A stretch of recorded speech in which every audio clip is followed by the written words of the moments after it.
The next best predictor of lifetime success is conscientiousness. Well, and of the two aspects of conscientiousness, say orderliness and industriousness, the better predictor is industriousness. So the question is, well, what can you do about your industriousness? And the answer to that is, well, that's kind of rough too, because there's a strong genetic component. But you can work on micro habits with regards to your conscientiousness. And I think the best micro habits, this is partly to do with this future authoring program processes, I think the best thing you can do with regards to your conscientiousness is to set up some aims for yourself, goals that you actually value. And the future authoring program helps people do that.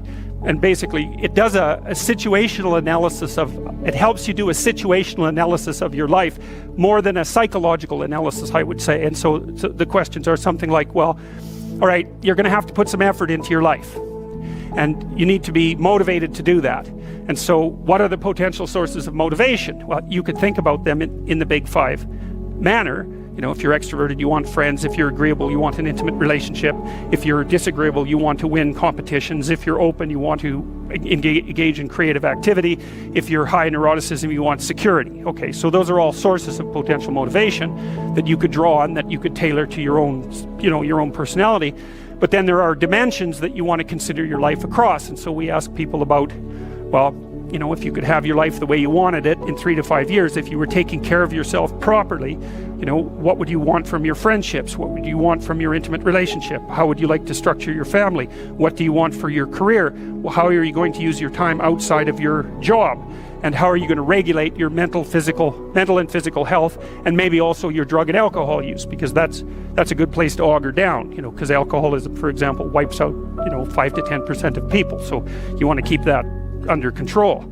And then so maybe you develop a vision of what you would like your life to be, and that associates the goal. Once the goal is established, and then you break down the goal into micro processes that you can implement. The micro processes become rewarding in proportion, in relation to their causal association with the goal, and that tangles in your incentive reward system. We talked about the dopaminergic incentive reward system, and that's the thing that keeps you moving forward. And the way it works is that it works better if it produces positive emotion when it can see you moving towards a valued goal. Okay, well, what's the implication of that? Better have a valued goal, because otherwise you can't get any positive motivation working out. And so the more valuable the goal, in principle, the more the micro processes associated with that goal start to take on a positive charge. And so what that means is, well, you get up in the morning and you're excited about the day, you're ready to go. And so as far as I can tell, what you do is you specify your long-term ideal. Maybe you also specify a place you want to stay the hell away from, so that you're terrified to fail as well as excited about succeeding, because that's also useful. You specify your goal.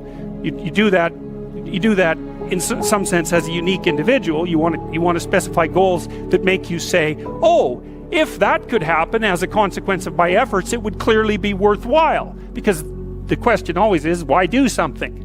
Because doing nothing is easy. You just sit there and you don't do anything. That's real easy. The question is, why would you ever do anything? And the answer to that has to be because you've determined by some means that it's worthwhile. And then the next question might be, well, where should you look for worthwhile things? And one would be, well, you could consult your own temperament.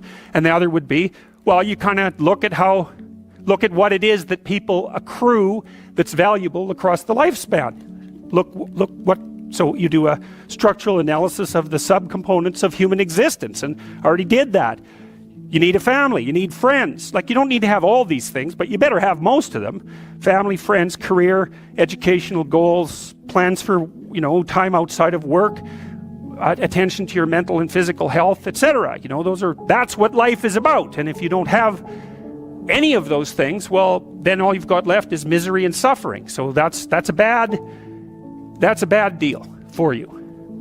So once you set up that goal structure, let's say, and that's really in many ways that's what you should be doing at university. That's exactly what you should be doing, is trying to figure out who it is that you're trying to be, right? And you aim at that, and then you use everything you learn as a means of building that person that you want to be. And And I really mean want to be. I don't mean should be, even those things are going to overlap. And it's important to distinguish between those, because that's partly, and this is back down to the micro-routine analysis. So if I was saying, well, you're going to try to make yourself more industrious. Okay, number one, specify your damn goals, because how are you going to hit something if you don't know what it is? That isn't going to happen. And often people won't specify their goals too, because they don't like to specify conditions for failure. So if you keep yourself all vague and foggy, which is real easy, because that's just a matter of not doing as well, then you don't know when you fail. And people might say, well, I really don't want to know when I fail because that's painful. So I'll keep myself blind about when I fail. That's fine, except you'll fail all the time then. You just won't know it until you've failed so badly that you're done. And that can easily happen by the time you're 40.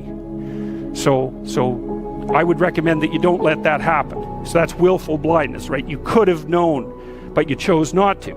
Okay, so once you get your goal structure set up, you think, okay, if I could have this life, looks like that might be worth living, despite the fact that it's going to be, anxiety provoking and threatening, and there's going to be some suffering and loss involved and all of that.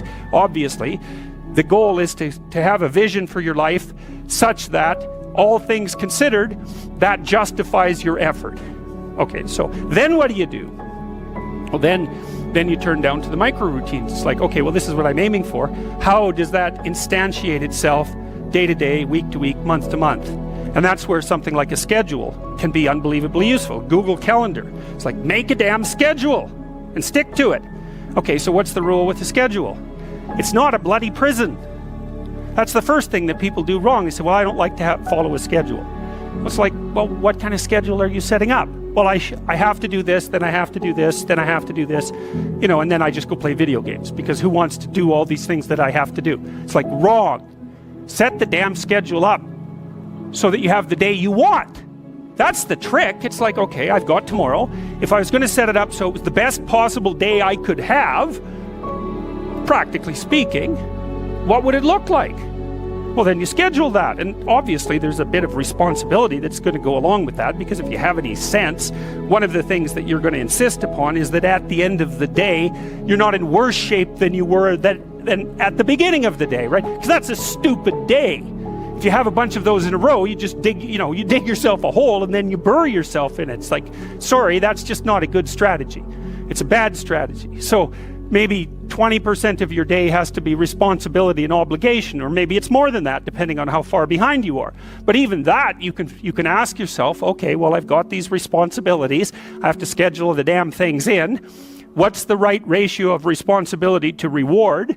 And you can ask yourself that, just like you'd negotiate with someone who is working for you. It's like, okay, you got to work tomorrow.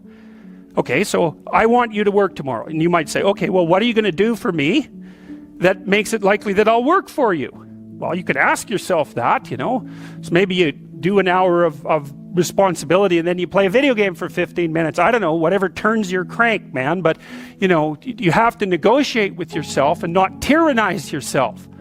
Like you're negotiating with someone that you care for, that you would like to be productive and have a good life. And that's how you make the schedule. It's like, and then you look at the day and you think, well, if I had that day, that'd be good. Great.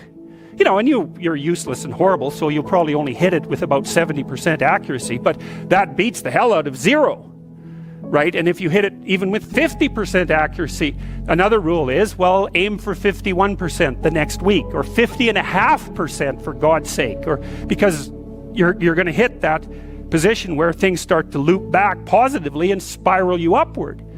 And so that's one way that you can work on your conscientiousness, is plan a life you'd like to have. And you do that partly by referring to social norms. That's more or less rescuing your father from the belly of the whale. But the other way you do that is by having a little conversation with yourself about, as if you don't really know who you are, because you know what you're like. You won't do what you're told. You won't do what you tell yourself to do. You must have noticed that. It's like you're a bad employee and a worse boss, and both of those work, for you. You don't know what you want to do, and then when you tell yourself what to do, you don't do it anyways. You should fire yourself and find someone else to be. But my point is that you have to understand that you're not your own servant, so to speak. You're someone that you have to negotiate with, and you're someone that you want to present the opportunity of having a good life to. And that's hard for people because they don't like themselves very much. So, they're always like cracking the whip and then procrastinating, and cracking the whip and then procrastinating, and it's like, God, it's so boring and such a pathetic way of spending your time. And you know what that's like, because you probably waste like 6 hours a day. And I think we did an economic calculation about that a while back, right? Your time's probably worth $50 an hour, something like that. I mean, you're not getting paid that now, but you're young, and so this is investment time, and what you do now is going to multiply its effects in the future. So let's say it's $50 an hour, which is perfectly reasonable. So if you waste 6 hours a day, and you are, then you're wasting about $2,000 a week, or about $100,000 a year. So like, go ahead, but that's what it's costing you every hour. And you need to know what your damn time is worth. So let's say it's not $50, it's 30, whatever. Maybe it's 100, it's somewhere in that range. One of the things you should be asking yourself is, when you spend an hour, was that, well, would have I paid someone $50 to have had that hour? And if the answer is no, it's like, well, maybe you should do something else with your time. And it depends on whether or not you think that your time's worthwhile. But the funny thing about not assuming that is, if you assume your time isn't worthwhile, what happens is you don't just sit around sort of randomly in a state of responsibilityless bliss. What you do is you suffer existentially. And so that seems like a stupid solution.